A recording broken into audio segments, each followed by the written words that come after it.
Good evening, everyone. Tonight we're standing in the blue glow of vending machines and cardiac monitors. The hallway wax shining like it learned how to hold a moon, and the scent of coffee that has boiled itself brave 3 times too many. So before you get too comfortable, take a moment to like this video and subscribe, but only if you truly enjoy what I do here. And in the comments buttons, tell me where you're listening from and what time it is. I like seeing our little constellation of night owls. Now, turn off the lights, maybe let a fan hum in the background, and let's begin tonight's journey together. They wheeled Mason past me before dawn, a sheet over the shape I once held with elbows and a lullaby. I didn't cry at first. I inventoried instead the shoe that wasn't laced. The hospital bracelet curled like a question mark, the slight tilt of the gurney as if it had an opinion. The surgeon's voice found a neutral gear, words like impact, internal. And we performed their small, doomed ballet, and then sat down. I nodded at the floor, respect for gravity, then at the ceiling, respect for God, and finally at the woman in the corner who was gripping a purse, the way you grip a steering wheel after a skid. Kira Voss had been my daughter-in-law for 6 years, give or take the long months when the marriage slept in separate rooms. Her mascara had collapsed into constellations. She didn't reach for me. She reached for the air and a sentence with claws. "You ruined my life." She gasped. The words like glass on tile. "You ruined it." A nurse looked up. The vending machine kept humming its idiot song. I'm not proud of what I did next. I didn't correct her grammar or throw my own grief back. I opened my wallet and placed a credit card in her trembling hand. "Use it for whatever you need," I said. My voice folded into hospital volume. "Hotel, food, clothes, whatever keeps you from drowning tonight. We can settle it later." Kira blinked, recalibrated, and tucked the card away like a life raft with reward points. "Just until I can stand," she said, softer. I nodded, and the floor did me the courtesy of staying put. Elder wisdom reflection in the first hours after catastrophe. People don't need verdicts. They need railings. If you have a steady hand, you offer it. If you have a card with room on it, you build a small bridge across the next 12 hours. You can audit later. You can apologize never. The chaplain sat with us in a waiting room that exists in every hospital, the furniture prayer-proof. The magazines brave in their irrelevance. He asked about Mason's childhood, and I provided the standard issue montage Lego injuries. A bicycle too fast for its owner. The time he believed the toaster could be reasoned with.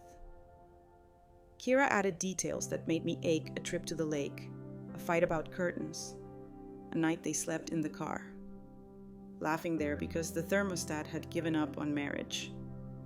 Grief is a storyteller with no sense of timing. At noon, the paperwork arrived. Sign here to release the body to the world it used to own. Sign here to let the billing office learn your handwriting. Sign here to admit time has changed its job title. Kira signed like her pen was a lit match. I signed like a clerk who did not trust adjectives. We walked outside because the air inside had run out. The day was too sunny for the plot. Kira fumbled her keys and failed, then fumbled her phone and succeeded. "I'm booking a hotel near the river," she said. Already tapping, already spending. "They have a bereavement rate." She said it like she'd found a coupon for sorrow. "Okay," I said. "Do you want me to—" "No," she cut in. "You've done enough." The sentence had 2 meanings. I took the kinder one and put it in my pocket for later. Quirky sidebar hospitals keep comfort carts for families' tea. Crackers, tissues. Sometimes a tiny crochet blanket that smells like a volunteer's tidy living room. They roll them out like a treaty. I once read that the wheel diameter is standardized, so the cart won't wobble on thresholds. Mercy has engineering. When I got home, the house had devoured my son's laughter and replaced it with that heavy quiet you can lean against. I made tea and burned the toast because grief unteaches wrists. My neighbor, Mrs. Whitcomb, Queen Empress of cul-de-sacs and casseroles, appeared with lasagna and a hug that obeyed OSHA. "Anything," she said, meaning it. "Anything." Nora. I nodded, set the dish on the counter like evidence of civilization, and sat with her while the clock practiced being rude. "Kira called at midnight. The front desk won't take your card without a form," she sniffed. "Fax them something." I asked for the number. She sighed like I'd introduced an obstacle course. "I'll text you, also. I need clothes." I ripped my dress. I told her I'd meet her at the mall at 10. "No earlier," she added. "I have a grief massage at 9. Light joke, one only in my head. I didn't know Despair offered spa packages. The next morning, I watched Kira choose silk that draped like apology and shoes that discovered gravity only when the clerk put them in the box. "You don't have to explain," I said, which is a polite way to say, "Please stop." She did not stop. "Mason always said your taste was careful," she said, scanning handbags that cost an organ and a half. "We could both use an upgrade." I held a cardigan like a life raft. "Maybe soup," I offered. "Soup solves more than shoes." She clucked her tongue, a little metronome of dismissal, and slid sunglasses up her nose as if her pupils needed witness protection. By the end of the week, the card statement looked like a travel brochure for someone else's life luxury apartment deposit. A hair appointment labeled transformation. A florist invoice that believed in tribute by the yard. And a tuition to a widow's program at a retreat center in Switzerland. $25,000 to find closure amid alpine herbs. I phoned the number and a woman with a tincture voice assured me that grief had never been kinder. I mortgaged my house to buy Kira a semester in serenity because guilt is a generous lender. Academic phrase of the day, survivor's guilt, a public term for the private math that insists you owe the dead interest on your living. It can be manipulated by charities, by salesmen, by relatives who learned to teach your heart to sign checks your mind wouldn't. The literature recommends community, structure, and sunlight. My bank recommended a lower rate and a good night's sleep. At the funeral, Kira wore black that photographed itself. She sobbed like an aria and accepted condolence envelopes with a grip that meant business. When the service ended, she turned to me at the graveside and whispered, "You'll cover the reception." "Right, I can't." She left the sentence on the grass for the lawn guys to deal with. I nodded. The caterer nodded. The sky, politely, remained blue. People do not talk about the second week. The cards stop reproducing. The casseroles retire.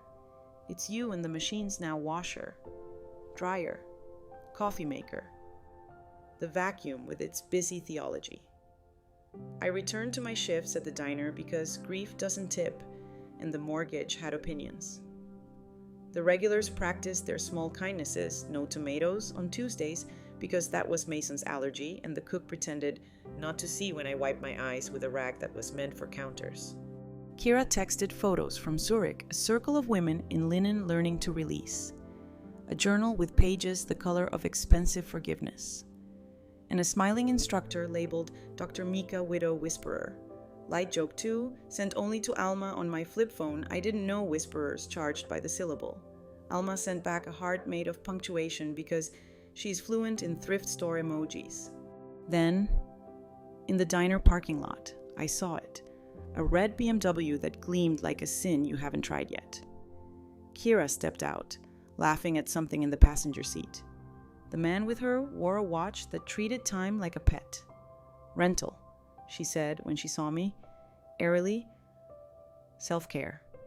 The word perched like a crow. "Kira," I began, voice careful. "The card, you owe me," she snapped, eyes suddenly sharp.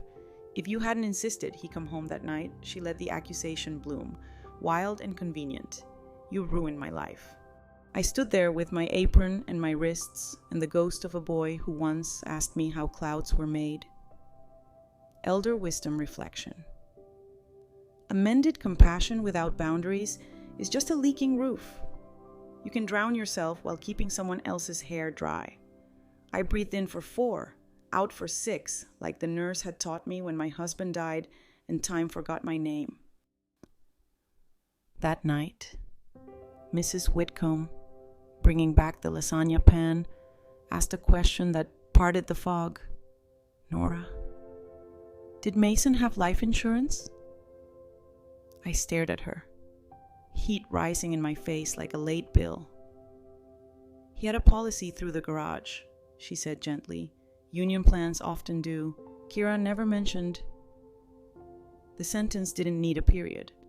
I went to the box where I keep things that could burn the house down if I let them. And I pulled out Mason's file, pay stubs. A sticky note in his handwriting that said, "Call insurance about beneficiary." A letter from the union about coverage, and tucked at the back, where papers learned to tell the truth, a copy of the police report I had never read. Quirky sidebar police reports wear neutral fonts and brutal verbs. They don't make room for your adjectives. This one smelled faintly of toner and something colder. It said, passenger, not waiting at home. It said argument, not bad luck. It said late lane change, and in the little margin where an officer gets to write like a person, it said possible driver interference. I turned the page with hands that were older than light. Kira's statement shaky. Indignant claimed Mason had been drinking. The blood panel said otherwise. A witness had seen a smaller silhouette in the driver's seat just before the car kissed the guardrail, and a final, cruel paragraph, the hospital's own note, time-stamped, that Kira told a nurse. I grabbed the wheel. He wouldn't listen. Light joke 3, the kind your brain makes to save your lungs, sprang up and died in the same breath. At least now the pronouns made sense. The house listened while the refrigerator offered its modest choir.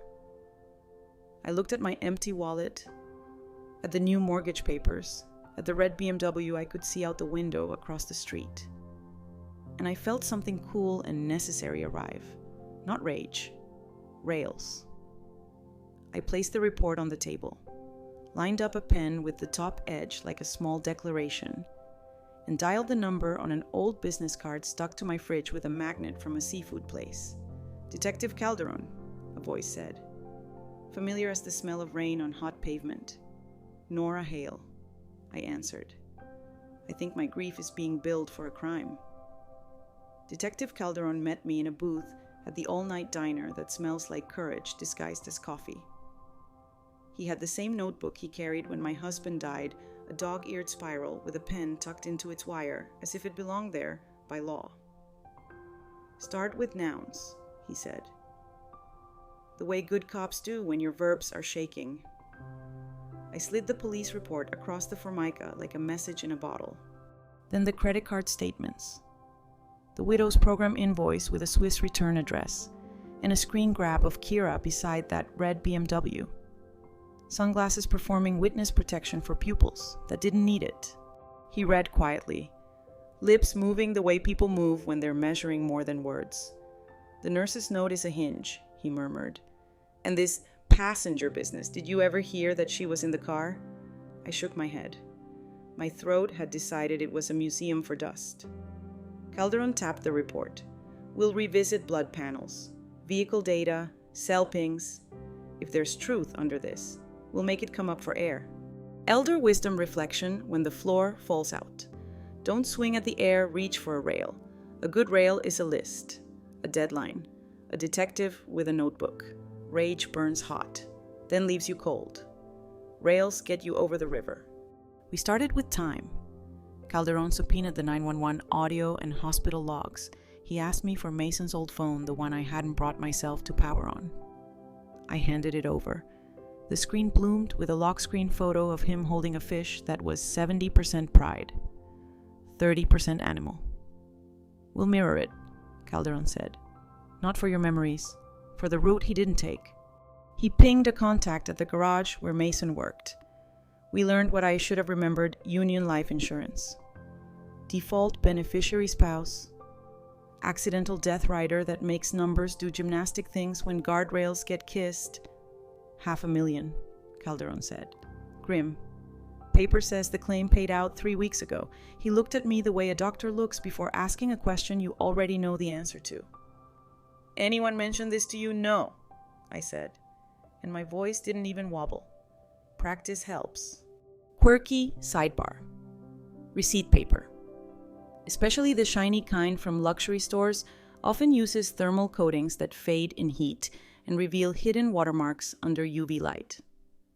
Calderon carries a tiny UV keychain like a magician who prefers invoices to rabbits. He flicked it on over Kira's boutique receipts. And a faint stamp bloomed, non-refundable store credit only. She wasn't preparing to bring anything back, he noted. Grief returns shoes. Fraud keeps them. Next stop, alibi. Kira had told the officer they'd fought at home. Mason left angry. She stayed in for a family dinner. Calderon raised an eyebrow. Which family? We drove to the address she'd given an aunt who, it turned out, lived 3 states away. Then we visited the diner she'd named as Proof of Life. Closed Mondays. The crash was on a Monday. I took a picture of the taped-up sign Monclosed for deep clean and sent it to my own phone like a postcard from reality. Light joke 1. Just to keep my lungs obedient, at least someone in this story does a deep clean. Back at the precinct, Calderon pulled the event data recorder from the impound report, the car's little tattletale. These boxes don't record your sins, he said, but they do remember your speed and whether seatbelts hugged back. The printout told a version of the midnight that refused to flatter anyone a surge.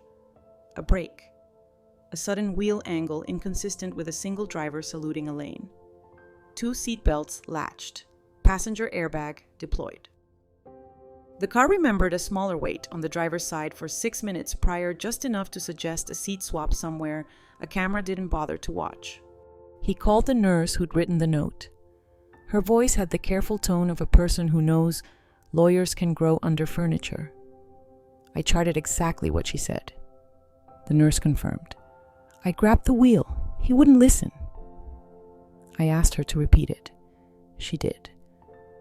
Then she fell asleep from sheer exhaustion and a very expensive sedative.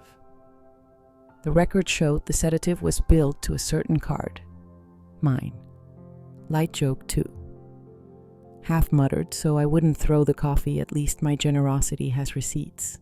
Academic phrase of the day: undue influence, the public argument that consent given under pressure. Dependency. Or manipulation isn't freely given at all. In elder abuse cases, it's the lever that pries guilt off the checkbook. In grief, it's the slow rope around your wrists that you didn't notice until a detective points to the knot. Calderon went hunting for the insurance file. Adjusters are polite until a detective asks for underwriting notes. Then they become very polite. The file that landed on his desk looked like a novel written by calculator's payout timeline. Beneficiary forms. A statement Kira signed the week of the funeral claiming Mason had been intoxicated. Blood says 0.00 Calderon observed. He put a yellow sticky flag on the line where she initialed. False report becomes part of a pattern when money changes zip codes. We mapped Kira's spending. The red BMW was a lifestyle rental under a program that charges by the month in sums that make morals do math. The penthouse wasn't a lease. It was a short-term executive stay, no credit check, just a card. And I recognized the last 4 digits. The Swiss retreat. The brochures offered closure, but the fine print offered networking with eligible patrons. I circled that clause with a pen that enjoyed its job too much. Light joke 3, at least they're honest about the networking. Linen is a very social fabric. Mrs. Whitcomb played neighborhood archivist. Saw a man delivering flowers 3 times last week, she reported. not funeral lilies, apology roses. She also remembered Kira's offhand brag about our family dinner at a bistro that, when we checked, had posted a burst pipe photo on Instagram that very night with the caption, "Closed until Thursday. Send soup." Witnesses at the crash site. A couple on a midnight walk who remembered a woman climbing out of the driver's side, then swapping places before officers arrived. She shouted. "He wouldn't listen," the woman recalled. "I thought she meant directions. I guess she meant everything." Calderon stitched it together like a man who trusts thread. "Vehicular manslaughter by interference is one theory," he said. "Insurance fraud, false statement. Maybe elder financial abuse if we can show she leveraged grief to obtain funds." He looked at me. "Do you want restitution on the credit cards?" I nodded. "And the mortgage," I said, voice steady now. "Rails make honesty less theatrical." He set a small trap with a generous name victim notification. The insurer sent Kira a routine follow-up, asking her to confirm statements in light of new medical data. Within an hour. She called the adjuster, sputtering about privacy and this is harassment. And then, because the gods of timing enjoy irony, she posted a champagne photo from a rooftop with a caption that used the word rebirth. A ring sparkled on her finger like a punchline. Comments hearts, fire emojis, one cryptic, finally from a friend who forgets that social media is just a press conference you didn't mean to hold. The arrest came fast once the DA saw the stack witness statements. Event data angles. Nurse's note. Closed diner alibi. False intoxication claim. And the spending spree lined up against my mortgage, and the just until I can stand text. "We'll do it clean," Calderon promised. "No theatrics." He invited me to sit it out. I said I wanted to be in the car across the street with Mrs. Whitcomb and a thermos of tea that smelled like the part of the ocean that forgives sailors. When the elevator doors opened to that penthouse hallway, Kira looked precisely as advertised: silk, glass. A fiancé with a watch the size of an alibi. Calderon spoke the charges like measurements: vehicular manslaughter by interference, insurance fraud, false report, elder financial abuse. Kira blinked, tried to paste a smile on events, then saw me by the far elevator. Something in her face cracked the part that thought grief could be a debit card with no limit. Back at my kitchen table, papers behaved. The insurer froze the remainder of the payout. The DA filed a lien for restitution. My bank began the long, unglamorous dance of mortgage modifications. Calderon left his card on the counter with a note that read, "Rails. Keep walking." I made tea the way you do when water is your oldest friend. The house resumed its gentle verbs: hum, hold, keep. I wrote Mason's name on an index card and slid it under the salt dish because grief needs a place to wait that isn't your throat. Then I opened the window an inch and let October tell the curtains a true story: you can be smaller and still be more alive. Morning arrived with the soft authority of a clipboard. The charges against Kira had been entered. The insurer's freeze had stuck, and my kitchen had learned to set tea like an oath. Mrs. Whitcomb came over with a grocery sack that contained exactly 3 items: eggs, oranges, and tape for protein, vitamin C, and boundaries, she declared, aligning the roll of blue painter's tape on the counter as if it were a sheriff. We ate eggs that remembered Sunday school and made a list titled, "What We Repair First." The mortgage was on it, so was the part of me that had confused generosity with surrender. Detective Calderon called to say arraignment would be that afternoon. "You don't have to come," he said, voice tuned to humane. "I know," I answered, "but I'm practicing showing up for myself." We sat in the back row of a courtroom that smelled like copier heat and pencils. Kira entered in a blazer that pretended this was a meeting. Her fiancé sat 2 benches up. Attention divided between worry and a device that cost more than civility. The DA read the counts like measurements. Kira's attorney pled not guilty with a crispness that tried to borrow authority from grammar. Bail set. Passport surrendered. Dates sketched. We shuffled out with the same relief you feel when the plane's wheels meet the runway, not safe, but landed. Elder wisdom reflection. When your heart demands a grand gesture, give it a routine instead. Courts are not theaters, they are calendars. Show up clean. Bring pens that work. Hydrate. Take notes like Hope is a stenographer. The money mess required a spreadsheet that did not flinch. Alma came over with her glasses on a chain and a calculator that has seen wars. We phoned the bank modification underway. The card company fraud unit speaking fluent apology. And my insurance agent, who said the line "I will keep guilt" is not a funding source. I wrote it on an index card and taped it to the pantry. Blue tape makes sentences behave.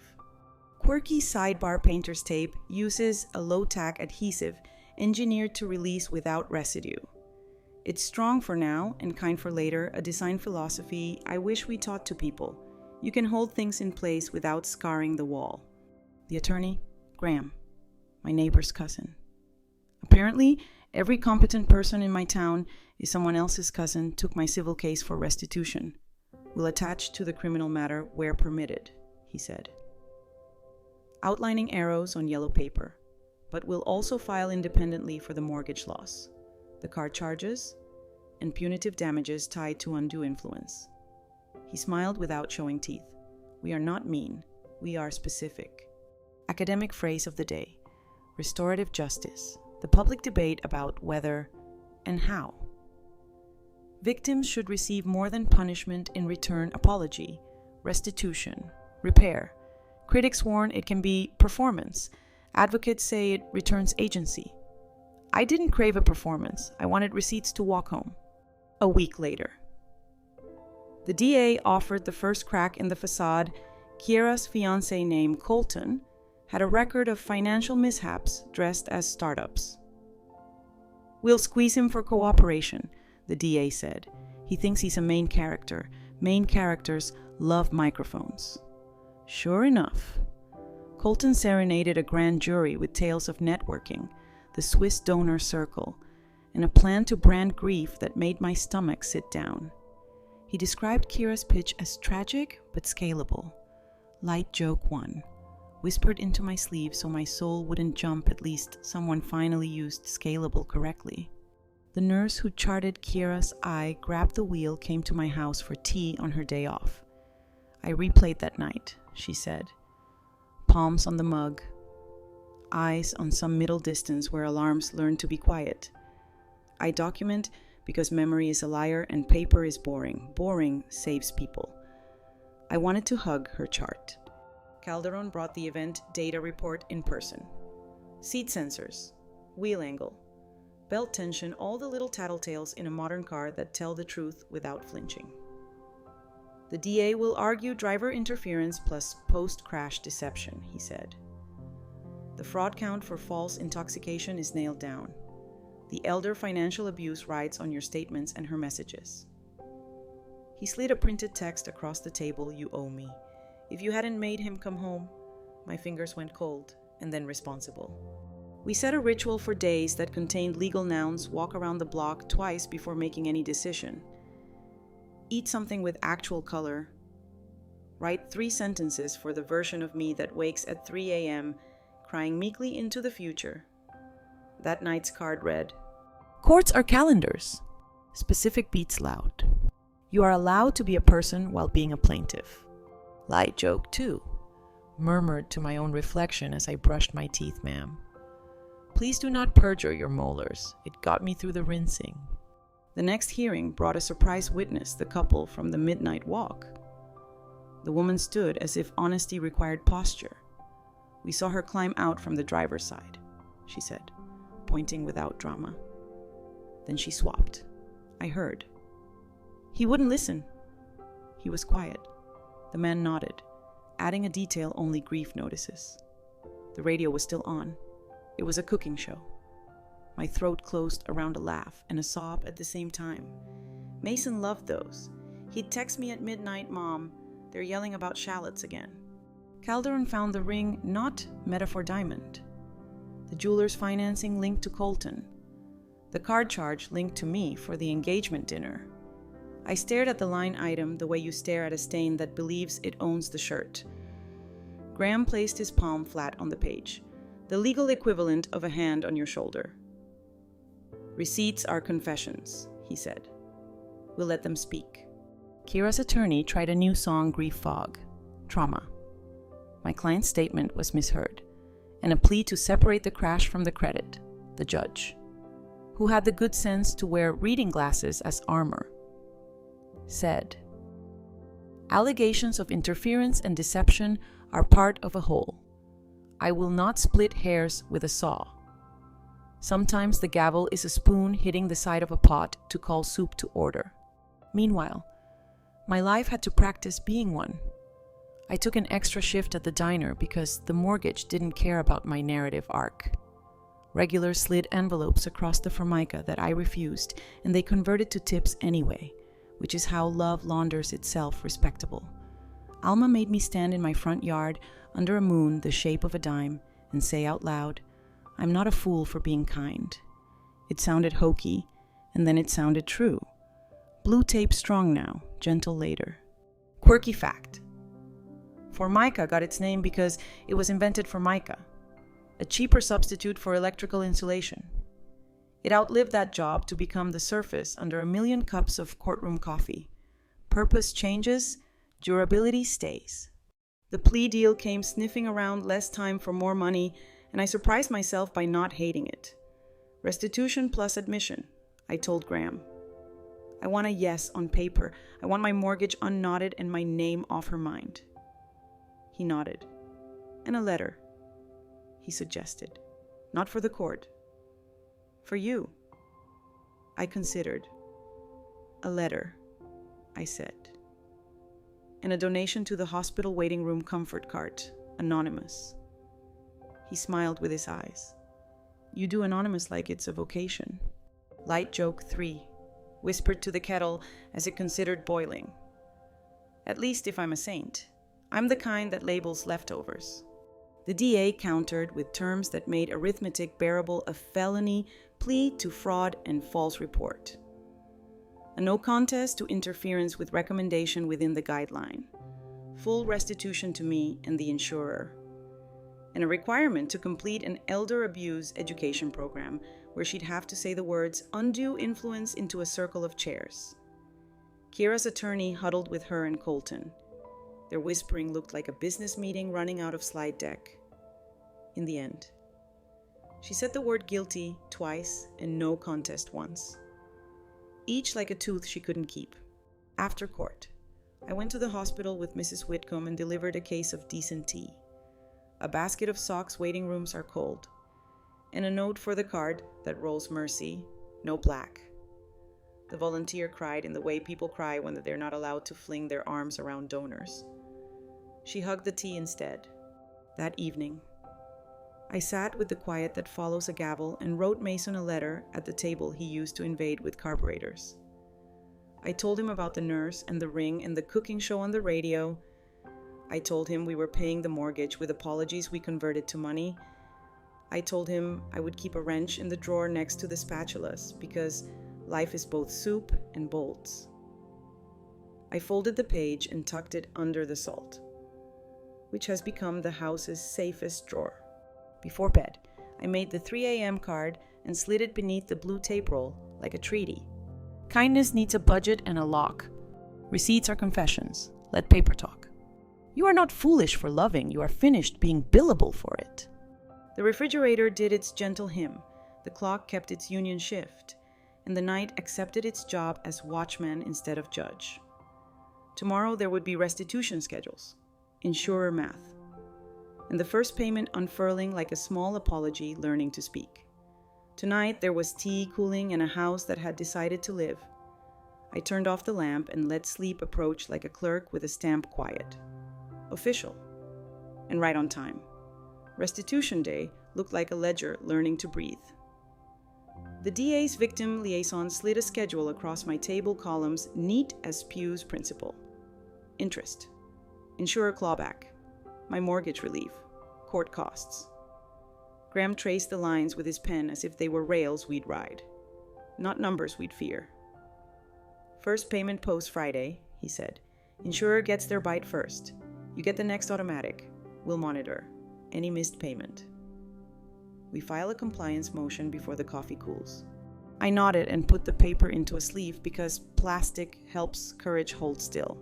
Calderon stopped by with a thin smile that knew its lane. The sentence is formal next month, he said. You can give a statement if you want. I'd practice words in the sink mirror, but the faucet kept interrupting. Not a speech and inventory. What was taken money, sleep, kitchen light. What was returned rails, receipts, breath that doesn't ask permission. He left me his notebook brand on a sticky note, because detectives are also evangelists for stationery. Elder wisdom reflection when a wound is finally dressed. Don't pick at the bandage to see if it's real. Let the skin knit. You can admire the scar later, when it's telling you the weather. I spent a morning with a mortgage counselor who wore cardigans like diplomacy. She slid a new amortization across the desk and pointed at a line that said, "Forgiveness. It's math, not mercy," she warned. But her voice had the softness of both. Then she folded the paper and looked me in the eye. "You are allowed to keep a smaller house and a bigger life." I copied the sentence on a blue card and taped it by the pantry light switch. Blue tape makes wisdom look unionized. Quirky sidebar bank rubber stamps the self-inking kind. Click down with a satisfying thunk because of a little spring assembly called a rocker frame. It makes the force even so the date doesn't tilt. I've started loving any machine built to keep small truths straight. The diner cut my hours when a new hire learned to flip pancakes without flipping the griddle. I took a shift at the bookstore by the sea, where paper smells the way childhood remembers. I shelved mysteries and grief memoirs with equal respect. I learned the names of people who buy poetry on Wednesdays. I kept a quiet stack of scam-proof Your Heart pamphlets Alma and I began drafting at my kitchen table. We called our little circle Silver Lines, because seniors deserve better than gray. Mrs. Whitcomb brought coffee and stories from her porch. A man called me claiming to be the utility company, she said.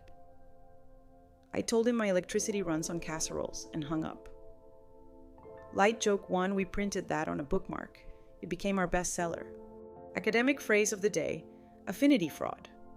The public argument that swindlers target people who trust each other because of shared identity, church, workplace, neighborhood, widow support groups. The debate is how to warn without making trust itself feel radioactive. Our answer, teach scripts, not suspicion. I'll call you back on the number I find. Becomes a spell that keeps wolves bored. Kira's education program sent her a workbook on elder abuse. Graham showed me the signed completion page as one might show a weather report. She had to say undue influence out loud, he said, court ordered.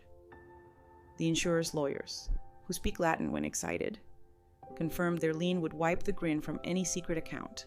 Non-dischargeable, one said, patting a statute that looked like a family Bible.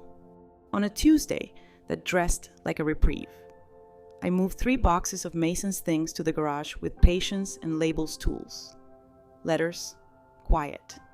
Under an old tarp, I found the drawer of saved parts, the bolts and clips mechanics call hardware and mothers call maybe. I kept 1 wrench and 1 spark plug, arranged them on the kitchen shelf like punctuation in a sentence that promises to end kindly. I wrote Mason a note, as I do when the air misbehaves, and slid it beneath the salt dish, saw a boy at the bookstore steal a glance at the engine manual, bought it, and pretended it was on sale. You'd approve. Graham called, Colton pled to his peace, he said, and wrote a statement that managed to sound like a TED Talk and a confession. It helps. He paused. Kira sent you a letter through counsel. You can read it now, or later, or never. I took the envelope on the porch so the house wouldn't have to overhear everything.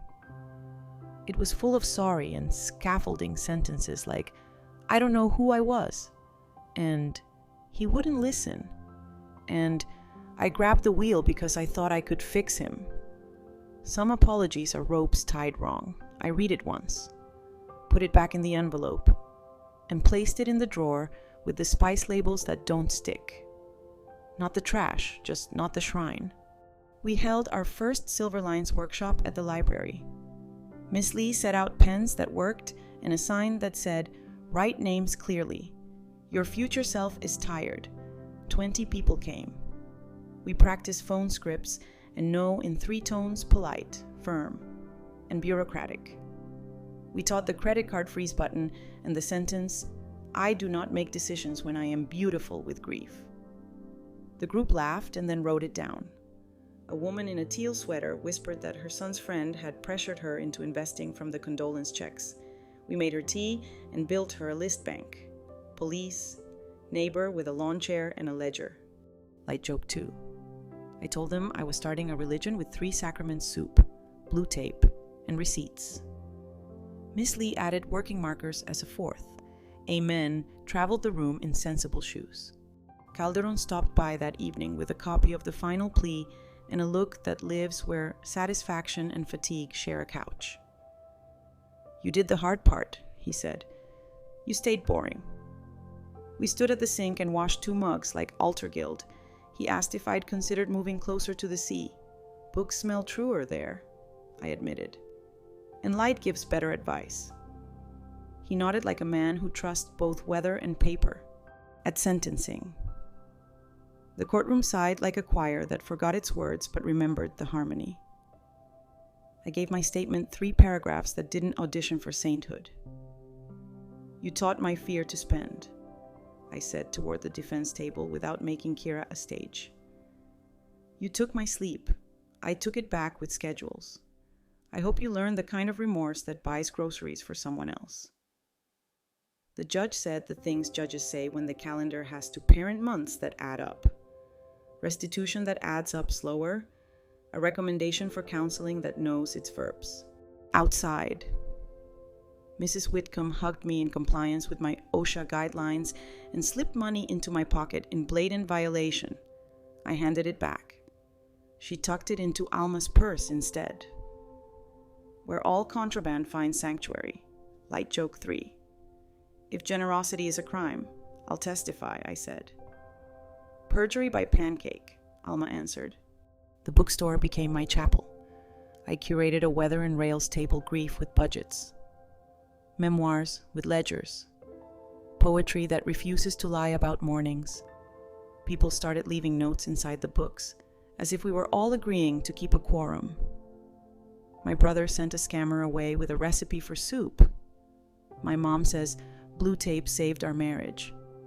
I put the comfort card on my will. I copied a few and taped them to the inside of the pantry where I keep sentences that have earned their rent. Quirky fact number 2, barcode scanners at registers sing at 401,000 hertz. The chime is tuned to be heard over conversation, but not be rude about it. I like a machine with manners. I want my future to beep like that, audible, not scolding, reminding me the inventory is moving from chaos to shelf. On a wind-straight Saturday, I walk to the pier with a paper bag of day-old pastries Miss Lee insists are still literature. I watched a teenager teach his little sister to tie a bowline. The rabbit comes out of the hole, around the tree. Back down, he said. Patient as a park bench, a knot that holds but won't jam, sailors say. I wrote it on a card, hold without jamming, taped it by the door, before bed. I made the 3 a.m. card and tucked it under the blue tape roll where my hands will find it if my brain wanders. Smaller house, larger life. Teach scripts, not suspicion. Hold without jamming rails, not ropes. The refrigerator hummed its union hymn. The clock kept minutes like a civil servant. The ocean, just far enough to be rumor. turned its pages without asking anyone to narrate. I set the kettle for morning because tomorrow likes to see itself expected. Then I turned off the light and let sleep come in like a clerk with a rocker frame stamp, one clean thunk, and that was the end of the day's paperwork. The first restitution transfer hit my account on a Friday that smelled like low tide and new paper. I didn't feel triumph.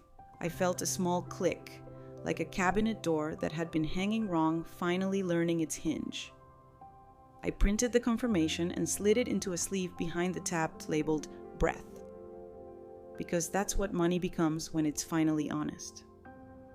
At the bookstore. I shelved a shipment of paperbacks with covers that promised catharsis in 300 pages and then helped a man choose a condolence card that didn't try to outright sorrow. "This one," I said, handing him the quietest one in the rack. "Blank inside, so you can tell the truth." Alma and Mrs. Whitcomb came by after my shift with their particular forms of mercy soup that didn't apologize, and a stapler with a personality. We stacked chairs in the community room and set out our Silver Lines worksheet scripts for saying no. Examples of phishing emails with flourishes. The sentence, "I'll call you back on the number I already have." Miss Lee wheeled in a comfort cart labeled "Pens That Work" and added a sign, "Your future self is tired.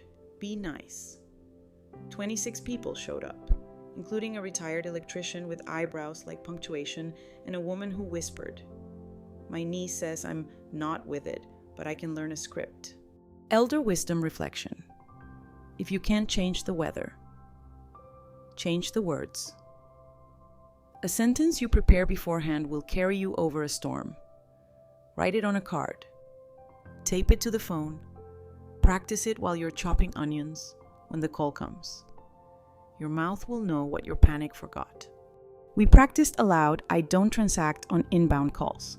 Send it in writing to my P.O. box. I will run this by my neighbor, who used to be a detective. Calderon gave us permission to invent him as needed." We made everyone a fraud buddy, a person to text before any decision more expensive than socks. The room's shoulders lowered by degrees. Tea cooled in good ways. At the end, a man with careful hands handed me $2 and said, "For the cart that rolled mercy when my wife died." And I put it in Miss Lee's jar with a label that reads Civility Fund. Quirky sidebar, those little void if removed stickers on electronics. The adhesive is engineered to fracture along a set pattern of microcuts when you try to peel it, leaving void on the device like a quiet tattletale. Not foolproof, but persuasive. I want a version for boundaries. Stick a label on my checkbook that blossoms into nope if someone presses shame too hard. At home, the kitchen learned a new habit: letters, not just bills and bureaucrats, but notes from people Silver Lines had nudged toward their own rails. The man from the bank hung up when I asked for his last name. Wrote Phyllis from down the street. I said I'd call the number on my statement, and he disappeared like fog when the sun has errands. Another note from a widower who'd been promised investment returns with Christian values. We took his file to the attorney who knows that affinity fraud wears choir robes when it's feeling bold. He brought a pie to the next meeting. "Pecans are restorative justice," he declared. And we believed him enough to eat seconds. Academic phrase of the day. Moral injury, the public debate over harm done not by what happens to you, but by what you're asked to do to yourself. In the context of scams and undue influence, moral injury shows up as self-reproach. I should have known better. I was stupid. I deserved it. Clinicians argue that repair requires community narratives that reassign blame to the manipulator, not the manipulated. We try to write those narratives together, blue tape on shame, receipts on lies, soup on afternoons that shake. Restitution continued, slow as a good metronome. The insurer's share ate the lion's portion, but my mortgage loosened its teeth a little each month. I packed 3 more boxes under the label Leave and circled listings for smaller places nearer the water. Square footage isn't a virtue, the mortgage counselor had said, and I found myself repeating it to the walls like a benediction. I toured a bungalow with a porch that knew how to mind its business and a kitchen window that would make morning act its age. The realtor said phrases like cozy and efficient.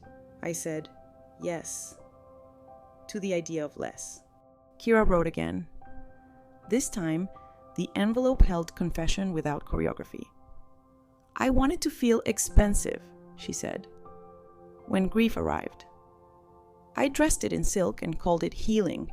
I grabbed the wheel because I was tired of being a passenger in my own life. I told the nurse the truth before I remembered how to lie. She wrote that she was taking classes in a prison program about financial ethics and that she'd asked her fiancé to leave. He'd already obliged, apparently. Responding to subpoenas with the same efficiency he showed when restaurants brought the check. I didn't write back. I set the letter in the drawer with the spice labels that don't stick and the warranties for appliances that have already proven who they are. Some papers are for keeping, not consulting. Calderon stopped by the bookstore with a paperback and a smile that looked like sleep had finally negotiated its contract. You moving? He asked. Eyeing the rental brochure peeking out of my tote. Thinking, I said. A smaller house might make the ocean louder. He nodded. Loud in the good way. He bought a copy of a book on negotiation and a cookbook with the word humble in the title. Hush money for my sweet tooth, he said, dropping a donation in Miss Lee's jar. Light joke 1, whispered as I stamped a date due card officer. I'm guilty of overdue optimism. He raised his right hand and solemnly promised to find me in scones. On a bright Saturday. Silver Lines hosted a Bring Your Bull Day. Everyone forwarded suspicious emails and calls to a shared screen while Alma translated the nonsense into nouns. We printed a bingo card, free gift, urgent, act now, verify, grandchild in trouble, and a woman in a denim jacket got blackout in 20 minutes. I win a nap, she declared. We sent her home with soup and the sentence, I'm going to discuss this with my book club, which is a soothing phrase for thieves. At sentencing's 30-day check, the court clerk confirmed payments were current and paperwork behaved. The judge had ordered a small thing that mattered to me more than jail math. Kira must fund 6 months of comfort carts at the hospital. No plaque, no name. The volunteer coordinator cried again in the lobby and then, remembering decorum, pretended to adjust the cartwheels. Light joke 2. I told Miss Lee we'd created a stealth philanthropy movement called the Anonymous Committee. She printed business cards that said nothing to see here in palatable fonts. We tucked them into the pockets of donated blankets like Easter eggs for exhausted strangers. Moving day approached without bullying me. I sold the red dining set that had always been trying too hard and kept the blue mixing bowl that understood batter better than I do. The bungalow's porch took my rocking chair like they'd been divorced and finally reunited. I labeled the last kitchen box buttons and blessings because that's what was left in the drawer after the honest things were packed. Mrs. Whitcomb ceremonially cut a strip of blue tape and affixed it above the new doorbell. Boundary, she declared. Strong now, kind later. Quirky fact, rocking chairs calm the nervous system because the motion stimulates the vestibular apparatus, your inner ear's way of negotiating with gravity. That's why porches and train cars have cured more sorrow than some sermons. I rocked until my breathing copied the chair. The first night in the bungalow, I arranged the wrench and spark plug on the stove shelf beside the salt dish and wrote Mason a card. The sea is louder here. I can hear my own life think. I tucked the card under the salt and set the kettle for morning like a promise with steam. Through the window, the water made its old, generous sound, the one that says, endings are often edits.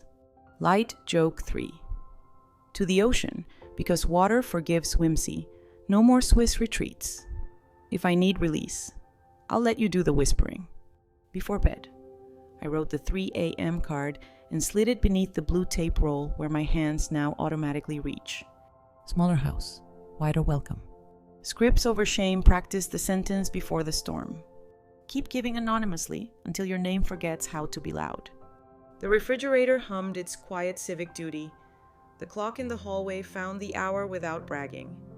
Wynne checked the porch rail for integrity and nodded approval. I lay down in a room that didn't want anything I couldn't give and let sleep come in without knocking steady. Ordinary, bearing nothing but the stamp of a day correctly filed. Somewhere, down the block. A rocking chair creaked in agreement. Somewhere, across town. A comfort cart rolled without wobble. And here, in my small house by the sea. The night practiced being kind while the future sorted receipts and made tea. The bungalow learned my footsteps the way a porch learns rain softly. With practice. Morning smelled like tide and toast. Evening sounded like the fan riding a low river across the ceiling while the refrigerator did its modest civic duty. Restitution ticked in on schedule. Not generous, just punctual, the sound of an apology learning to stand without speeches. At the bookstore, I built a front table display called Weather and Rails Memoirs with Budgets. Cookbooks that forgive.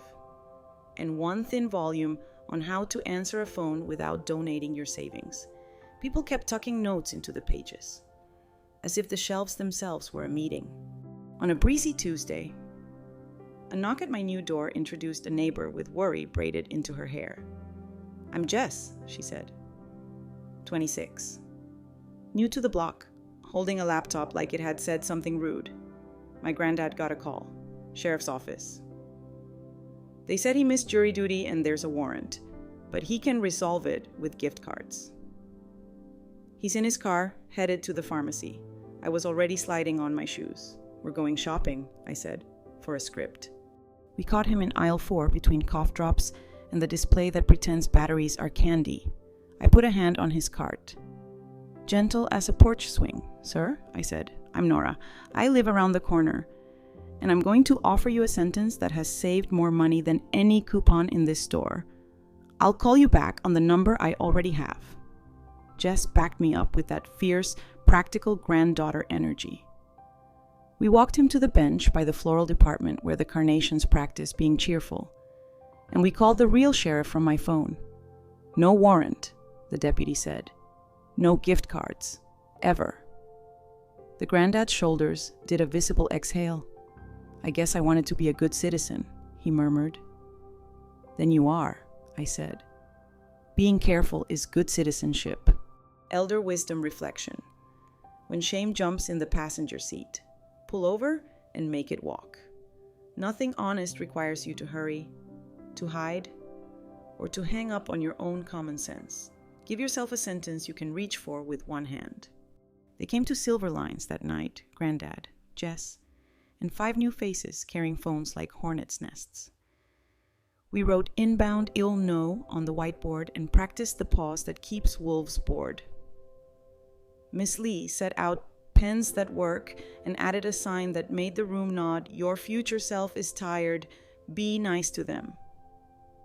Alma passed out soup in mugs rescued from the church basement. A widower named Carl told us he'd been invited to move money for a friend overseas. We gave him the script, the hotline, and an appointment with a detective who lets his integrity do the talking. Quirky sidebar caller ID spoofing works because telephone signaling lets the originator claim a display number like writing your return address in pencil. Phone companies now use star, shaken, yes, like martinis to authenticate caller identity. But the rollout is patchwork. Moral if the phone is a stage. Assume costumes. Demand credentials behind the mask. On Thursday. The hospital called comfort cart inventory low. Grief running on fumes. I wheeled a cart like a parade float disguised as a cupboard tea. Socks, granola bars, tissues. Little notebooks for writing the names you can't say out loud yet. The nurse from that first night found me in the hall. "We put up a tiny sign," she said, almost apologetic. "Please return to courtroom with your adult." "It makes the kids smile," she added, and the adults behave. We shared the kind of laugh that keeps floors from tilting, in the family room. A teen sat with his sister, both of them in jackets that had decided to be brave. I handed them cocoa without the theater of pity. "There's a notebook if you want it," I said. He nodded, wrote a name like he was restoring a window. Academic phrase of the day: moral luck. The public argument that outcomes we never intended still define how the world judges us. Drivers who make the same mistake in different traffic get different verdicts. A shove becomes a tragedy or a near miss based on physics, not character. The debate is whether accountability should bend to luck. I don't know the philosophy. I know this grabbing a wheel is a choice. Letting shame spend someone else's retirement is a choice. We count choices. We fix luck with rails where we can. At the bookstore, Detective Calderon lingered by new releases. He picked up a paperback with a title that sounded like a weather report for stubborn people. "How's the sea treating your sleep?" he asked. "It files my days by sound," I said. He nodded. "DA's office asked if you'd be willing to speak at an elder abuse training," he added. Then raised a hand. Not to perform, to teach scripts. I said yes, like a person signing for a package that belongs to the block. Light joke 1. To the bell on the front door, when it did its little ding, you're promoted to Director of Entrances. The bell performed its new duties with dignity. The restitution line stayed honest. The insurer, grimly efficient, sent me a letter with the phrase, "satisfied in part." Bureaucracy's love language is understatements. Graham called to say the civil case was maturing, which is lawyer for "we planted the tree and it refuses to be rushed." Meanwhile, my life paid attention to itself. I learned the schedule of gulls. I memorized the exact squeak the backstep makes when it wants oil. I found a thrift store cardigan that fits like a rumor you hope is true. Jess began bringing her granddad to Silver Lines for the cookies and the camaraderie. He told us he'd started answering unknown numbers with, "County Clerk, this line is recorded." The scammers clicked off like insects avoiding porch lights. At the end of one meeting, he put a $5 bill in our jar and said, "For the cart that rolls mercy, there's a liturgy forming in this town, and it prints on small bills." Light joke 2. I started handing out "void if shamed" stickers at the door. People slapped them on phones, wallets, and 1-4 had her idea, not mine. A letter from the prison arrived with a stamp that looked embarrassed to be involved. I carried it to the porch so the kitchen didn't have to witness every scene. Kira wrote that she'd joined a book group memoirs of making amends and that she was leading a workshop on how not to spend feelings. The sentences felt like scaffolding again. But one line landed without reaching for a spotlight. I learned that apologies aren't receipts. Restitution is. I put the letter in the drawer with the spice labels that refused to stick and a handful of buttons saved by women who lived a long, frugal theology. Not the trash, just not the altar. On a wind-bright Saturday, the pier hosted a charity 5K. Silverline set up a fraud dunk tank where you could soak a friend dressed as a scam email by shouting a script into a megaphone, "I will call you back on the number I already have." Children loved it. Adults loved it more. Miss Lee's sign read, "Your future self thanks you. Your current shoes may get wet." We raised enough to fund 3 months of comfort carts and a stack of prepaid legal consults for seniors who'd rather talk to a human than a robot practicing ethics. Quirky fact number 2. The Humble Library date due stamp uses oil-based ink so it won't feather on cheap paper. That's why returns smell a little like a mechanic's shop somewhere between order and possibility. I bought a vintage one at the flea market and now I stamp my pantry cards with dates like they're treaties. Renewed kindness with boundaries. The sea kept me honest. I walked it awake most mornings. A thermos of tea teaching my hands to be occupied but not clenched. Once. On the rocks. I saw a kid teaching a younger kid to tie a bowline, the rabbit out of the hole, around the tree, back down, hold without jamming. I whispered it out loud and felt my pulse file it with the scripts that save us. Light joke 3. To the gull who eyed my pastry like he had a warrant, sir. This scone is evidence. He blinked the way gulls blink when they're weighing the cost of crime. The DA's training was in Community Room B because the library is where my town does its thinking. I stood beside a poster that said, "Teach scripts." Not suspicion, and told a room of detectives and advocates what our porch taught us, that shame is a con artist's accomplice, that blue tape is a philosophy, that a sentence practiced is a fence repaired. Calderon closed with a slide that read, "Kindness needs a budget and a lock." People took pictures. Miss Lee capped the markers like a benediction. Before bed, in the bungalow that fits my breathing, I stamped the new pantry card, renew by whenever night gets loud, and wrote 3 lines for the hour that used to own me. Scripts are umbrellas. Carry one. Being careful is good citizenship. Keep generosity on rails so it can cross the river without drowning. I slid the card beneath the blue tape roll because my hands go there when my brain forgets its consonants. The house exhaled fan with its river. Clock with its union job. Fridge with its small hymn to food that waits. Out beyond the window, the ocean revised the shoreline with the patience of law done right. I turned off the lamp and let sleep come through the open door like a clerk with a stamp one clean thunk, and the day filed itself under "Proceed" by late autumn.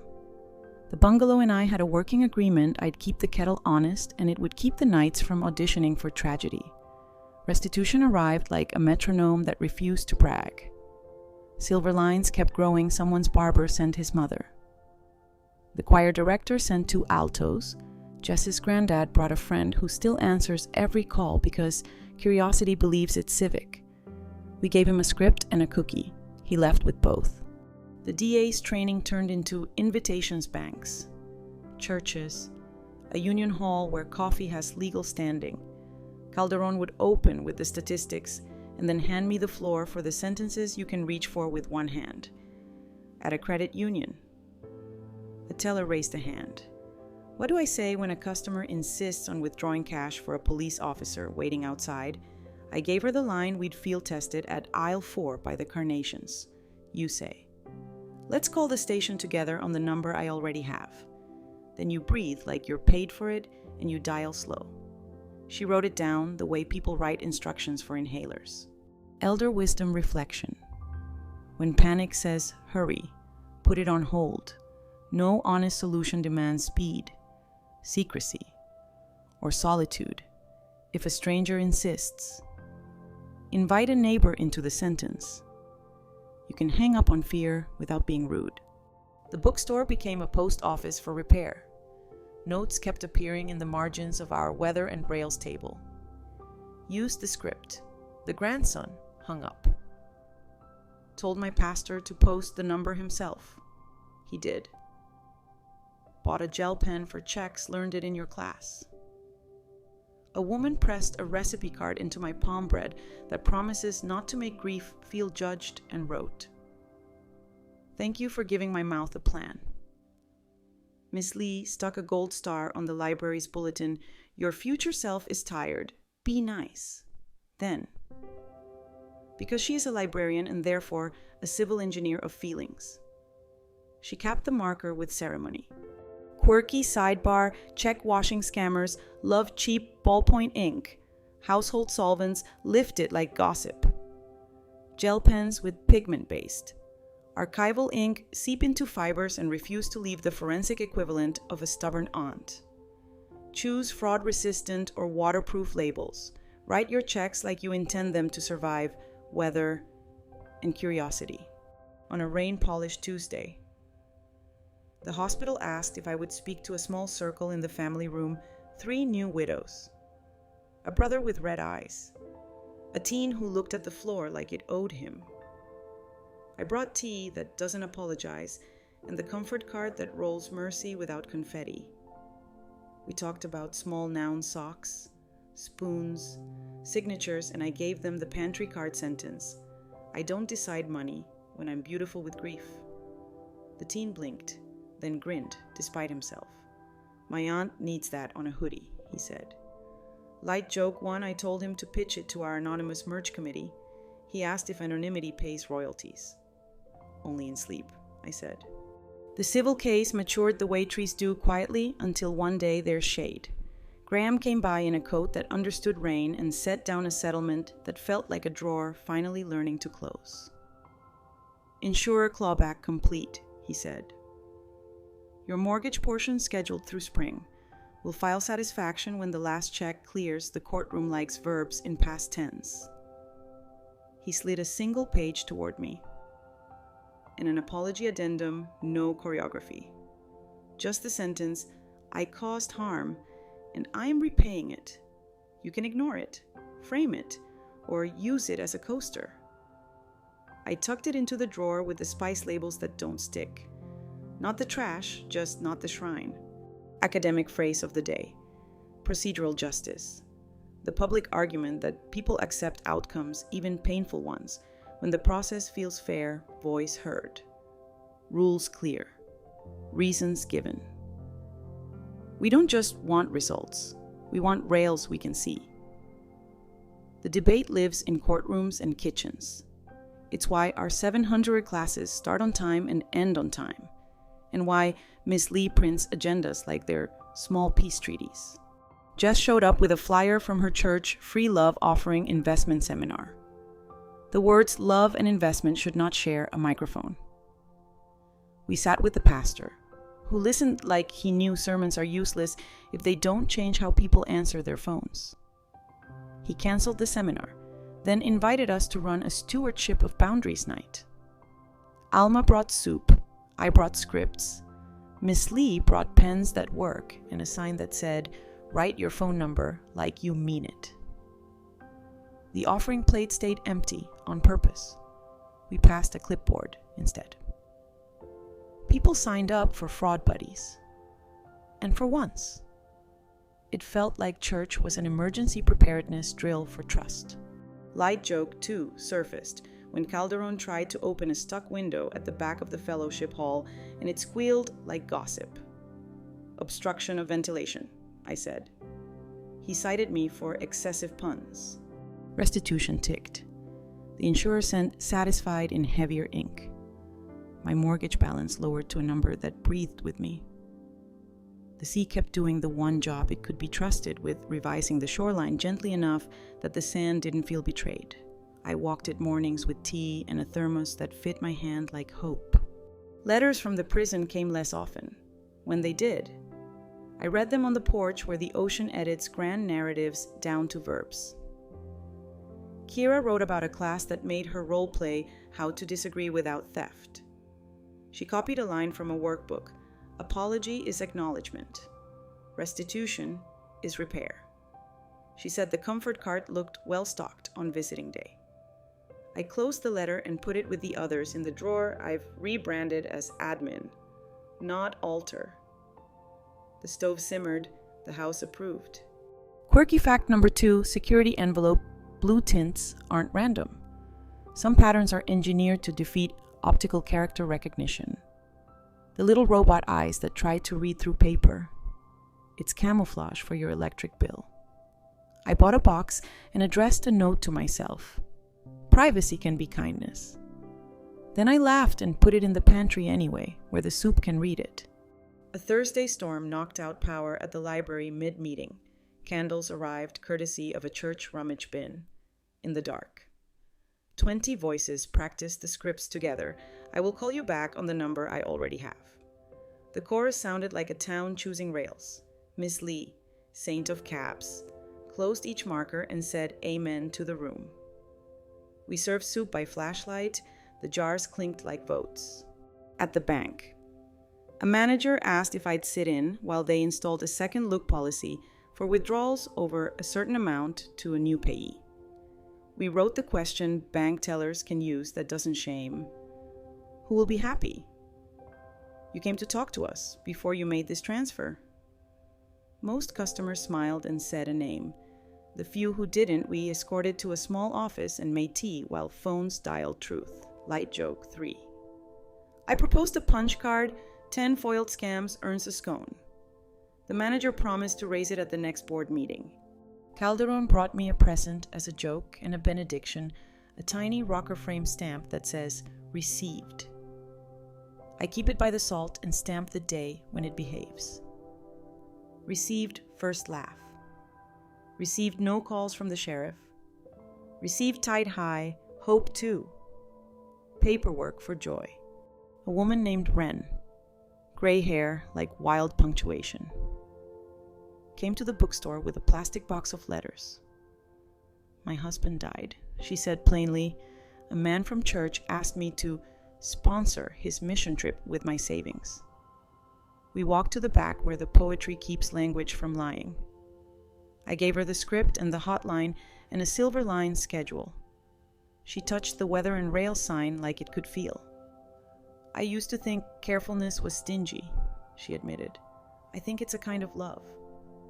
I stamped her receipt and wrote, "Thank you for loving out loud," quietly. There was still the ache, the shape at the table where Mason would have set his elbows and argued with a cooking show on the radio. I kept his wrench and spark plug on the shelf. Small relics of a life that preferred bolts to metaphors. Sometimes late. I'd stand by the window and listen to the sea read the day back to me. It didn't flatter, it didn't scold, it filed. Before bed.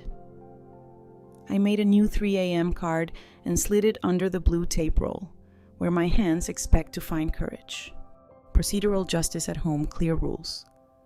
Heard voices, reasons given. Carefulness is not stinginess, it's maintenance for hope. When panic says hurry, put it on hold and conference in a neighbor. The bungalow exhaled Fan River steady. Clock on duty. Fridge humming civic oaths down the block. Someone's rocking chair creaked like a benediction. In community room B, the markers were sleeping with their caps on, and the comfort card at the hospital stood ready for the next name written softly on a notebook. I turned off the lamp, signed the day received with my little stamp, and let sleep come through the open door like a clerk with good shoes, quiet, competent, right on time. The sea kept filing my days under the category of proceed. Restitution hit on time again, no fireworks, just the practical music of a deposit that doesn't lie. I stamped the pantry card received with my little rocker frame stamp and set water to singing. The bungalow learned the choreography kettle. Toast, tide, fan riding its low river while the refrigerator hummed its modest oath. At the bookstore, our weather and rails table needed a second shelf. People kept tucking thank you notes in the spines as if the paperbacks were taking attendance for healing.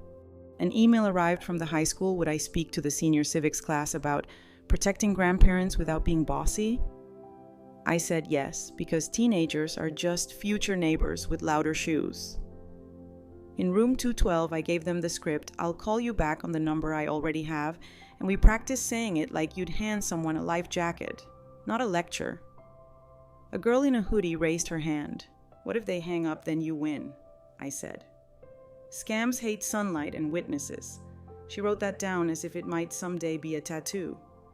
Light joke 1, I told them, my official title is Director of Entrances at the bookstore and Assistant to the Kettle at home.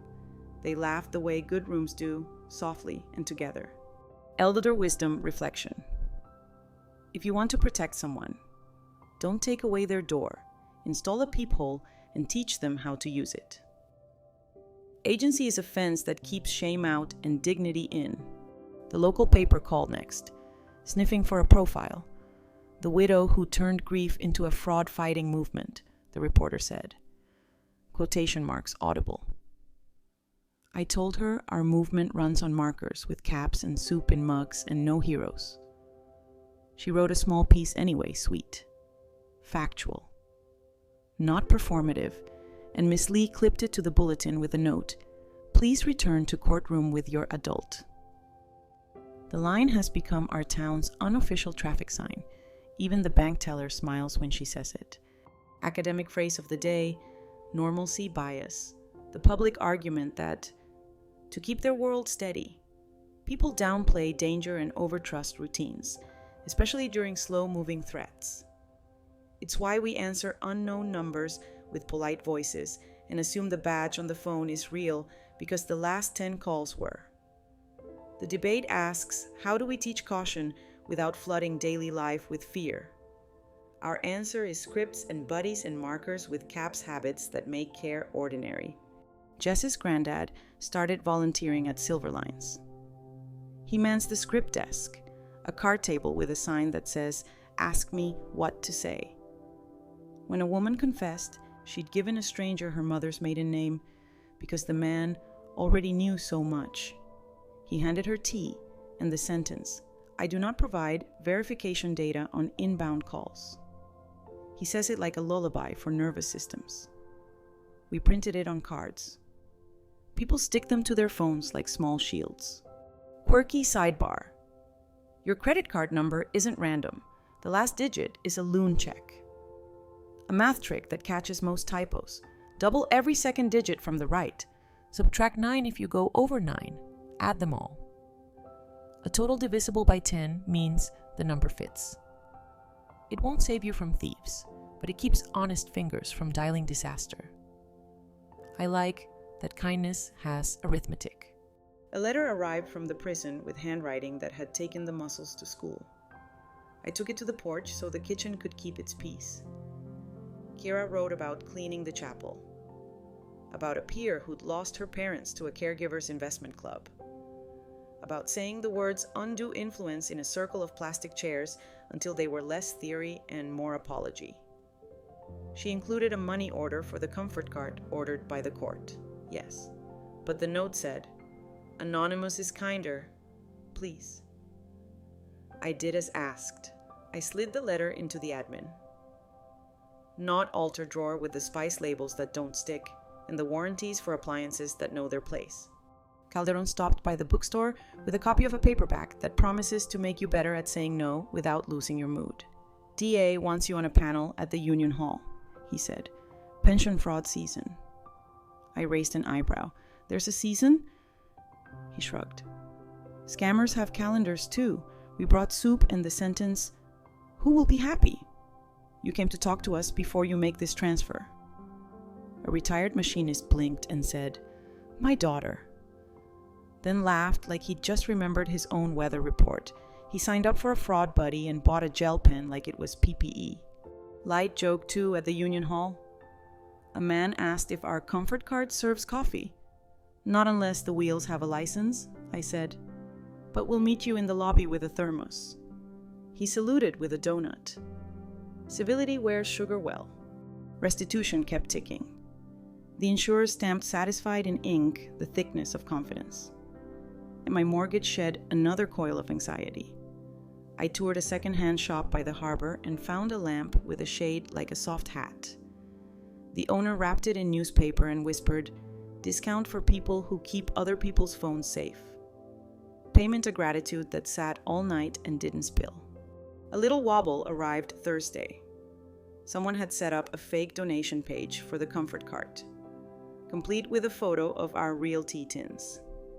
Miss Lee spotted it in a heartbeat and called me. We breathed in for 4 and out for 6, then called the hospital's counsel, the bank, and a cousin of Alma's whose job is to make counterfeit links cry. We posted the script, "We don't fundraise," online, if you want to help. Bring socks and tea to the volunteer desk. No plaque. The page vanished. The next day, a box of wool socks arrived with a note for feet that have sat too long in waiting rooms. I stamped the day received at Silverlines. We piloted Teen Tech Buddies high school volunteers who sit with seniors one-on-one to set up call filters, lock privacy settings, and teach the emergency sentence. A boy in a band hoodie patiently showed Ren, our wild punctuation poet, how to make her favorites list behave. "It's like moving chairs closer to the door," he said. She patted his hand with the solemnity of a benediction. "You have excellent manners," she said, "for someone who wears lightning on his chest." Miss Patel, the counselor who taught me to treat weather like weather, asked if I'd speak at her group about making repairs without making a parade. I told them about anonymous money orders and carts with wheels tuned to mercy and blue tape that holds without scarring. A man whose wife had been gone a month said, I sent the scammer a picture of my dog and wrote, "He bites." We applauded the energy. We rewrote the script. "You can keep the dog," Miss Patel said dryly. "Use the pen." Night, meanwhile, kept its end of the bargain. Sleep showed up like a clerk in good shoes and stamped the hours without commentary. When it didn't. I had my 3 a.m. card under the blue tape roll, and I could read it by the stovelight like a treaty. A nonprofit from 2 towns over asked to license our materials. "We'll credit silver lines," the director said. I told her we prefer blush-colored anonymity. She laughed. "We'll list the author as Your Future Self is Tired, approved." We put our scripts on a clean PDF, stuck our little stamp of received on the footer, and watched the download count climb like ordinary grace. Quirky fact number 2. Lilies' funeral regulars stain because their pollen clings to fabric with oil-loving hooks called papillae. Florists snip anthers to spare sleeves. I carry a pocket pack of sticky notes to lift stains dab. Don't rub, then blow a kiss at the blouse as if blessing helps. The comfort cart now stocks lint rollers because sorrow should not have to apologize to cotton. A radio host invited me on for 5 minutes of community tips. The studio smelled like coffee and 1,000 conversations. I kept my voice in the ASMR drawer and gave the 3 non-negotiables no speed, no secrecy, no solitude. If a stranger on the phone requires any of those, I said, hang up and call the number you already have, then make tea. The host laughed. Do I have your permission to put that on a mug only if the mug has a lid? I said. We spill when we hurry. Light joke 3. Justice the dog administrator of Styx. Now a celebrity wandered into the bookstore and sat by the weather and rails table like a furry bouncer. I gave him a biscuit and told him to check IDs. He whacked in the key of benevolence. Evenings. The sea kept its accounts. I walked the pier with a thermos that knows my hand and watched a boy teach his sister to win kite string firm. Not tight. That might be the whole sermon. I went home, turned the lamp with the soft hat on, and wrote a fresh pantry card for the hours that sometimes forget their manners. Peepholes. Not padlocks teach the check. Keep the door. Normalcy bias is real. Practice the sentence before the storm. When kindness travels. Send it in plain envelopes with sturdy tape. I slid the card under the blue tape roll. The bungalow exhaled Fan River steady. Clock rendering minutes in good faith. Fridge whispering jurisdiction over milk somewhere. The comfort cart rolled without wobble. Somewhere. A librarian capped a marker and smiled at a bulletin that told the truth without raising its voice. I stamped the day received and let sleep take second shift, the way well-run offices do when paperwork has been filed.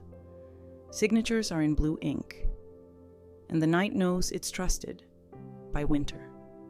Our little town had a muscle memory for caution. The sea kept filing my days under proceed. The bungalow remembered to breathe with me. The fan rode its low river while the refrigerator hummed its modest oath. Restitution arrived again, no parade. Just the practical click of a deposit that doesn't lie. I stamped the pantry card received with my rocker frame stamp and let the kettle announce morning like a clerk with good shoes. The bookstore's weather and rails table needed a third shelf. People tucked notes in spines like attendance slips for ordinary bravery, used the gel pen, bank flagged the wash, told the agent I'd call the station silence, taught mom your peephole sentence. She made me soup. Miss Lee clipped a tiny placard to the display, "Your future self is tired. Be nice." She capped the marker like a benediction, the way librarians close weather. The Union Hall asked for a Saturday pension defense talk.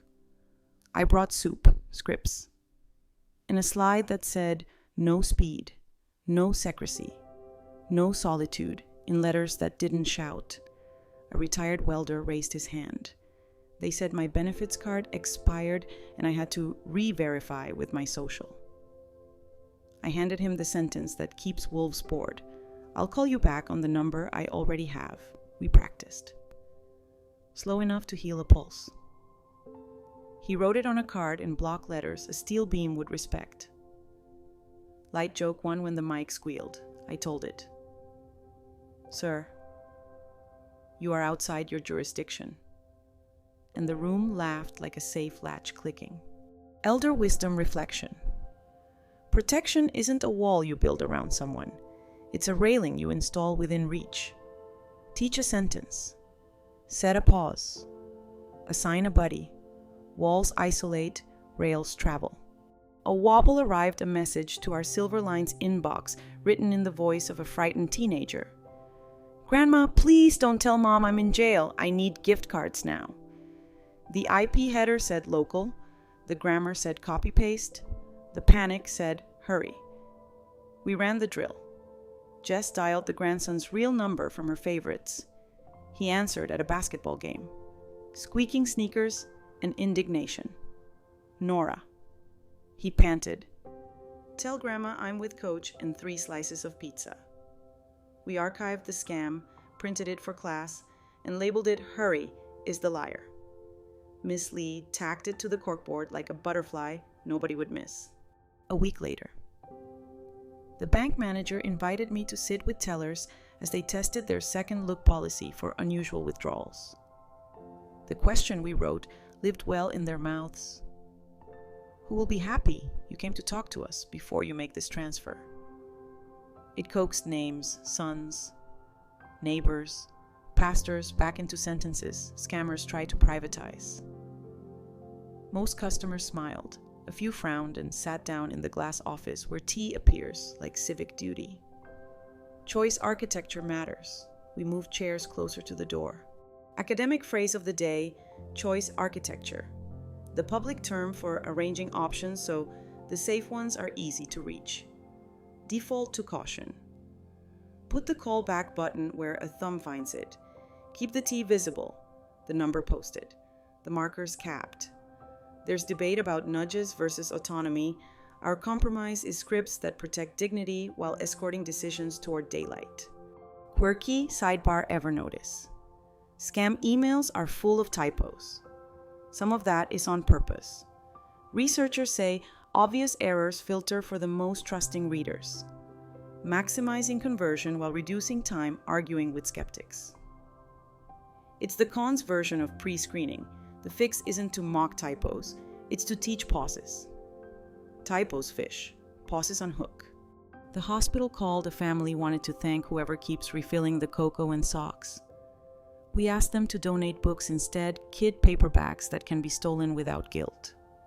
The mother cried in a way that respected hallways and handed me the phantom toll booth with a note for children who need a map through strange cities. I placed it on the cart, the chapel of page 47, and stamped my day received. Calderon brought news in a brown folder that refused to perform. Final restitution schedule approved, insurer stamped satisfied in heavy ink. Your mortgage 2 more turns and the knots out. He glanced at the sea. You still walking? The tide files me, I said. He nodded like a man who trusts filing systems that aren't on computers before he left. He set a card on the counter, State Conference on Elder Justice. Would you keynote with Miss Patel? It's a room full of uniforms and cardigans, he said. They need your verbs. I said yes, with the condition that soup be allowed on slides. Light joke too, he promised to advocate for a ladle icon. Conference day smelled like hotel coffee and good intentions. Miss Patel opened with nervous systems and weather. I followed with pantry cards and blue tape. Teach scripts. not suspicion. I said into a microphone that suddenly remembered manners. No speed, no secrecy, no solitude. We ran a live drill. A volunteer played sheriff. Another played teller. I played the woman between shame and a cash drawer. We practiced the question, who will be happy? I came to talk to you first until the room found its chorus. A state trooper took notes like he was learning a hymn. After. A prosecutor whispered, "We've been indicting wolves for years. Thank you for feeding sheep." I corrected him gently. "We're teaching sheep to carry whistles." Back home. The mailbox held a letter from the prison thinner. Calmer handwriting. I took it to the porch so the kitchen could keep its peace. Kira wrote that her class had painted the chapel. The comfort cart looked embarrassingly well stocked on visiting day. She had led a circle titled, "Apologies Aren't Receipts." There was no choreography, just a sentence, "I caused harm." And I'm repaying it until the ledger tells a different story. I said it in the admin, not altar drawer, between warranties that know their place and spice labels that still won't stick. Jess's granddad started running a side table at Silver Lines called the Script Desk. His sign says, "Ask me what to say." He's become a lighthouse in a cardigan. When newcomers apologize for being foolish. He points to the wall where we've taped the 3 rules: no speed, no secrecy, no solitude. "You broke none of those," he says, pouring tea. "Welcome to the club of people who learned out loud. We sell void if shamed stickers at cost. People put them on phones, wallets, and occasionally their optimism. It's a look." The library hosted Teen Tech Buddies again. A girl with a braid like determination showed Ren, our poet, with punctuation hair, how to favorite family numbers and banish unknowns to voicemail's long hallway. "It's like moving the furniture so you stop stubbing your toes," Ren said. Miss Lee wrote that on a poster in a font that trusts itself. At the bookstore, I made room for a small placard beside the register. Appeals to urgency will be sold a cookie and a calming sentence. A man in a suit read it, smiled, and bought 2 cookies. "One for urgency, one for secrecy," he said. We declared him an ally and sent him to Silver Lines with a flyer. Light Joke 3, Justice the dog, stationed himself by the sign like a bouncer for emotions. We gave him union breaks. The comfort cart got a new wheel donated by a hardware store owner who said, "Mercy shouldn't wobble." I watched a teen write a name in a notebook like he was cleaning glass. The nurse, the same one who charted the sentence that had cracked this story open, squeezed my arm in passing. "Boring saved 2 families this month," she whispered. Scripts and socks. We high-fived like librarians. A local reporter tried again for a profile. I asked for a weather report instead. She wrote about rails, how a town learned to ask, to pause, to invite witnesses. She ended with Miss Lee's line, "Your future self is tired. Be nice." The comments were mercifully unferal. Someone posted a photo of the comfort cart with the caption, "Tip your volunteers in tea." At night, I still stand sometimes at the window where the sea counts to itself. The wrench and spark plug keep their stubborn vigil over the stove. Mason would have laughed at the bureaucracy of it all, and then, probably, fixed a hinge. I write him cards. Today I said no on aisle 4, and the carnations applauded. I slide them under the salt dish, the apartment of sentences that need to stay. Before bed, I made the 3 a.m. card and tucked it beneath the blue tape roll, where my hands reach when my brain forgets its consonants. Choice architecture at home puts safe buttons in thumb's reach. Hurry is the liar, pause is the whistle. Protection travels better as rails than walls. The bungalow exhaled Fan River steady. Clock honest. Fridge conducting its small hymn. Down at the hospital. The cart rolled without a wobble. In Community Room B, markers slept with their caps on. And someone's pantry card waited under blue tape for the hour that forgets itself. I stamped the day received and let sleep take second shift like the world was, for this one night, competently staffed. Winter tipped toward spring, the way a careful clerk turns pages, no drama. Just progress you can hear if you stand close. The bungalow kept its promise kettle. Toast, tide, the fan riding its low river, while the refrigerator hummed its modest oath. Restitution posted again, one more measured click in a ledger learning to breathe, and the insurer mailed their final satisfied with ink that looked like it had eaten breakfast. I stamped the pantry card received with my little rocker frame stamp and wrote a note for the hour that sometimes forgets its manners. Today we file joy under ordinary. At Silverlines. Jess's granddad presided at the script desk in his cardigan that thinks it's a badge. Ask me what to say, his sign read. And people did, at the bank, in the pharmacy aisle, at doorways where clipboards pretend to be credentials. We added a new ritual, the two-call rule, before any transfer larger than a grocery run. You must phone 2 people who love you and recite the facts out loud. The room practiced. A widow named Clarice tried her script twice and then shook her head, laughing at herself. Saying it makes the nonsense take off its costume, she said. We applauded like a church that believes in sentences.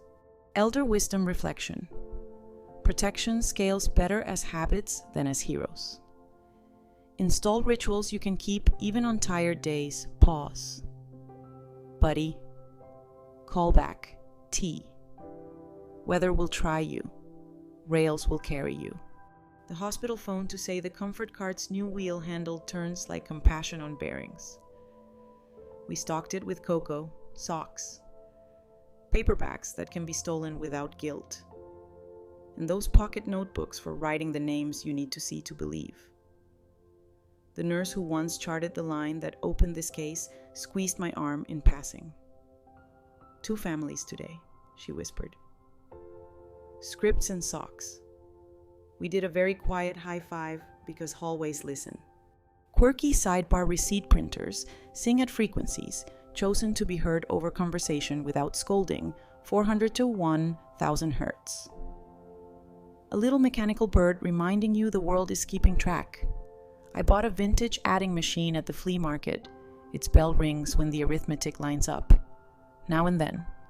I total the day's mercies and let the bell say yes. At the bookstore, Miss Lee delivered a crate of pens that work with a label that read, "Your future self is tired. Be nice." We launched a tiny imprint rails and weather press whose entire catalog is 2 laminated pages. No speed, no secrecy, no solitude. And I'll call you back on the number I already have. We priced it at cost, which is a fancy way of saying please take one and leave a cookie if you insist. Academic phrase of the day, informed consent, famous in hospitals, but just as necessary in kitchens and bank lobbies. The public argument says decisions are valid only when the chooser has the facts, understands them, and isn't being rushed or bullied. Our small-town version adds a clause. And after tea, if possible. Courts debate standards, we hand out mugs. Calderon stopped by with a folder that didn't show off. Your mortgage, he said, tapping a number that finally made my shoulders tell the truth. 2 payments to clear the knot. He set down a postcard from the state conference someone had quoted Miss Patel and me on a slide, teach scripts, not suspicion. He pointed at the credit union down the street. They're adding your "who will be happy you came" question to their teller screens. Light joke 1, I told him to bill me in scones if intellectual property law required it. He promised to collect in soup. A letter arrived with handwriting that has learned not to pose. I carried it to the porch so the kitchen could keep its peace. Kira wrote about sanding the chapel benches until apologies smelled like sawdust. About teaching a class called Money on Rails. No choreography. Just verbs I caused harm. I repay. I attend to the board work that repairs. She added a line I didn't expect. Anonymous is kinder. Thank you for teaching me that too. I put it in the admin. Not altar drawer with the warranties that know their place and the spice labels that will never, ever stick. Light joke too. Whispered to the labels, if you won't adhere, at least behave. We held a teen night at the library tech buddies paired with grandparents. Everyone wearing name stickers printed in fonts that respect vowels. A kid in a lightning hoodie showed Ren how to favorite numbers and set unknowns to voicemail like furniture moved away from toes. Miss Lee capped markers with ritual solemnity and posted a sign, "Please return to courtroom with your adult." It's become our charm against hurry. On the pier, winter cracked into cherry blossoms. A boy taught his sister to wind kite string with patience firm. Not tight. That might be the whole syllabus. I stamped my pantry card, received, and thought about the night the call came from the hospital. The sheet over the shape I once held. The sentence that rang like a dropped wrench. I grabbed the wheel. We cannot fix luck, we can fix choices. We can give our mouths a plan for the next storm. The last mortgage payment cleared on a Tuesday that smelled like Tide and toast. The bank teller proud. As if she'd shepherded the thing through adolescence, handed me a stamped receipt in blue ink. The color courts prefer because copies don't impersonate originals as easily. She asked if I wanted a photo. I laughed and said the bungalow knows. Back home. I slid the receipt into a sleeve behind the tab, labeled breath, and set out tea for the house to drink with me. Light joke. 3. I congratulated the refrigerator on its civic service.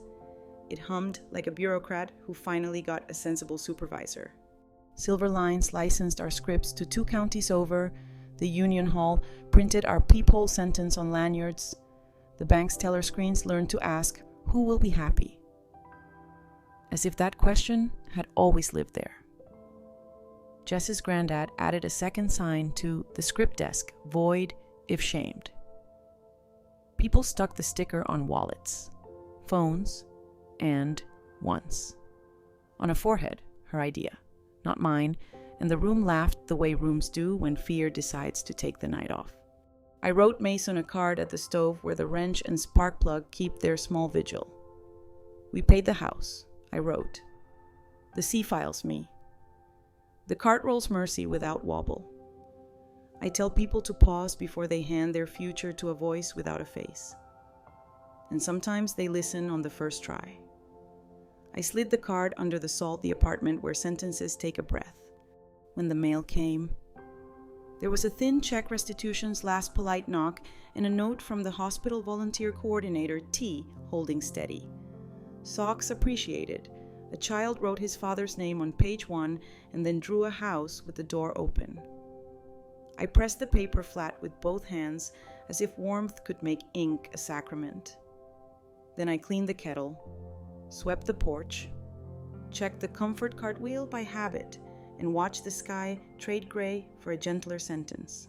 Before bed, I made the final 3 a.m. card for this season and tucked it under the blue tape where my hands reach when the hour forgets its manners. Protection, ill habits, plus buddies, plus tea. Informed consent belongs in kitchens. Keep generosity on rails, let love arrive in plain envelopes. The bungalow exhaled Fan River steady, clock honest, fridge conducting its small hymn. Down the street, a rocking chair creaked in a key I've learned to trust. At the library, markers slept with their caps on. At the hospital, the cart rolled mercy without showing off.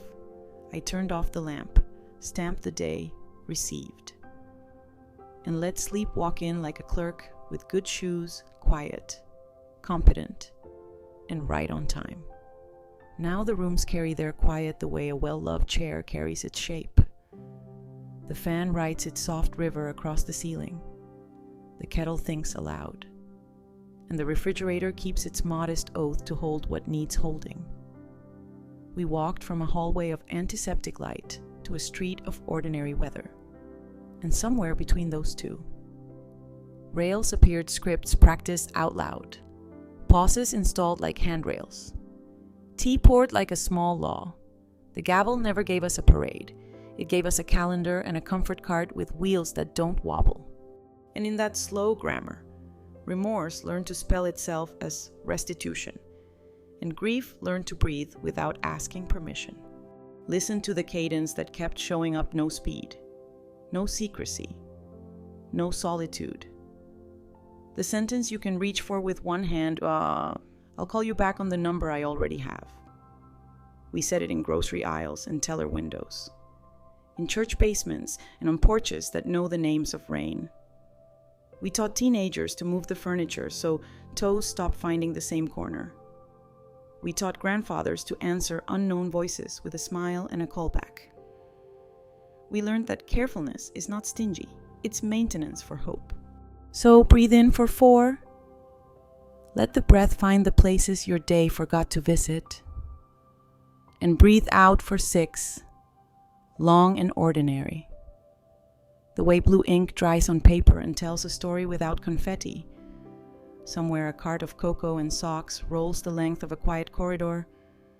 Somewhere a librarian caps a marker like a benediction.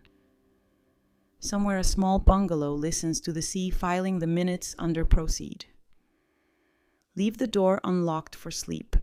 Let it enter on quiet shoes, carrying nothing but the stamp that says received.